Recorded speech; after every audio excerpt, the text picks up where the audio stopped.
I remember seeing the edge of the road and just flipping over. I remember seeing the grass, and after that, I don't know. That's all I remember. I was so scared. It was hard. It was scary. It was just very, very scary. I think about it all the time. It's hard. My name is Tricia Maylene Jones, and I'm 39 years old. Before my TBI, I remember great things. I remember a lot of my friends. I remember the fun times. And I used to have so much fun. I remember living moment to moment and doing sporadic things. Life was good. Tricia was a passenger in the car. They were rear-ended, and they were going to airlift Tricia to Vanderbilt in Nashville. And I knew that it was bad if they were going to airlift her to Vanderbilt. I knew it was going to be really bad. Doctor said a quarter of an inch more, she would have been paralyzed from the neck down. There would have been no movement of arms or legs. She was in a coma. She was on a respirator and a ventilator. The neurosurgeon was there and he spoke with me. He said she would be in a coma for a period of time. They weren't sure how long. And the first night there, I slept on the floor in the waiting room with a pillow and a blanket.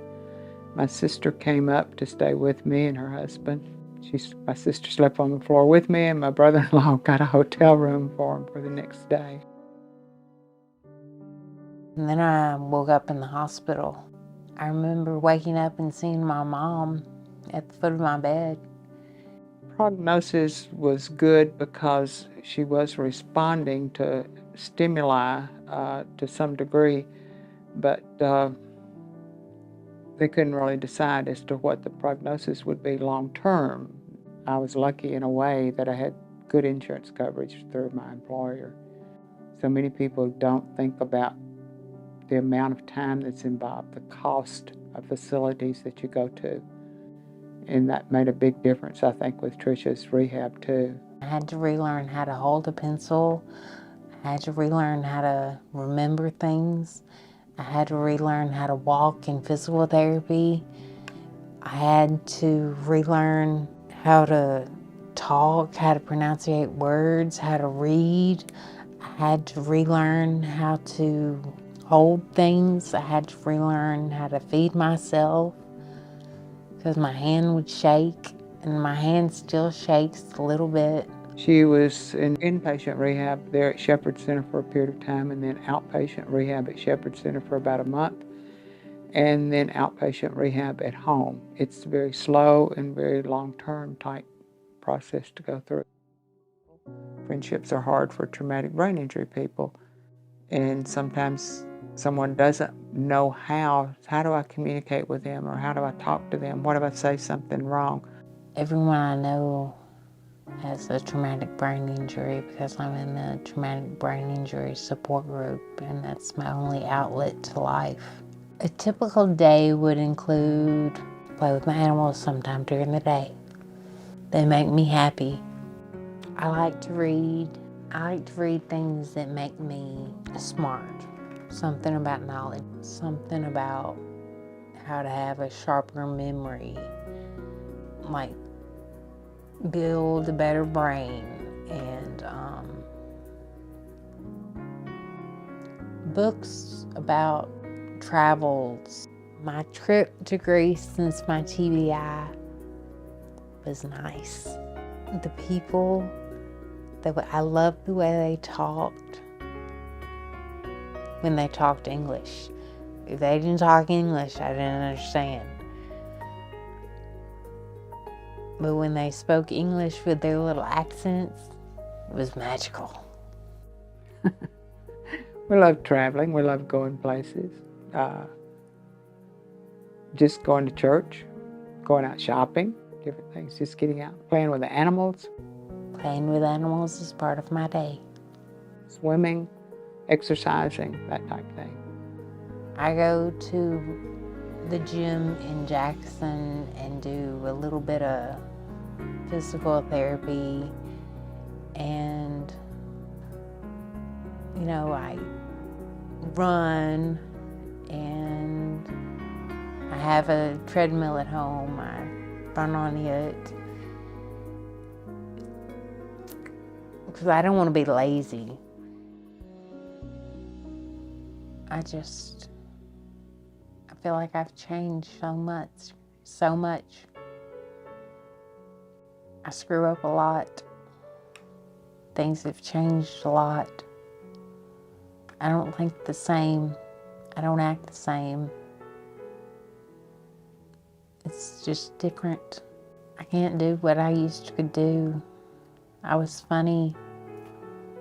I had a lot going for me. As a lifeguard, I could save people. Now I'm the one that needs to be saved. It's sad. It'll change your social life. It'll change your family life. It'll change everything about your life. I'm not like I was. I'm not me anymore. It's terrible. It's terrible. Having a brain injury is terrible. I had to drop out of school because I couldn't go to school. But I'm hoping to go back to school. I'd love to go back to school. I've been in school before Corona, and I did okay. She is very determined about school, has gone back to school, was accepted at Union University, had some classes there, and then transferred to Memphis State University on the Lambeth campus and had some classes there until the pandemic struck. The thing I am most grateful for has been her determination to accomplish what she wants to do. She did get her associate's degree. Now she's working on a bachelor's degree. And determination, she is determined when she wants to do something or get something. Going back to school makes me feel like it was before, because I was going to school and I was doing really good, and I was on my goal, headed somewhere, and I was doing the right thing like a normal 20-something-year-old should be doing. I hope to go back into psychology. I like psychology. I want to know what people think and how they think and how they interpret. I assisted in driving her to classes, taking her to classes, sitting in as a note taker because she has tremors of her right hand and she is right-handed in writing. So I talked with instructors, and usually they said, I'm waiting anyway to drive her back home in an hour, Can I just sit in here and take notes? So I do.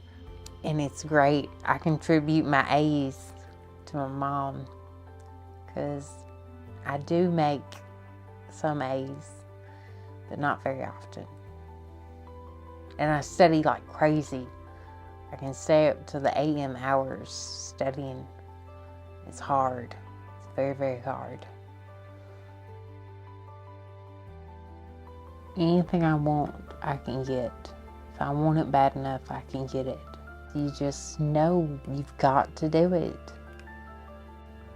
School would be my big thing. School. I would define success as what you make of it. They may tell you that there is no hope, but the next day they open their eyes and they start talking. Don't give up hope. Never give up hope.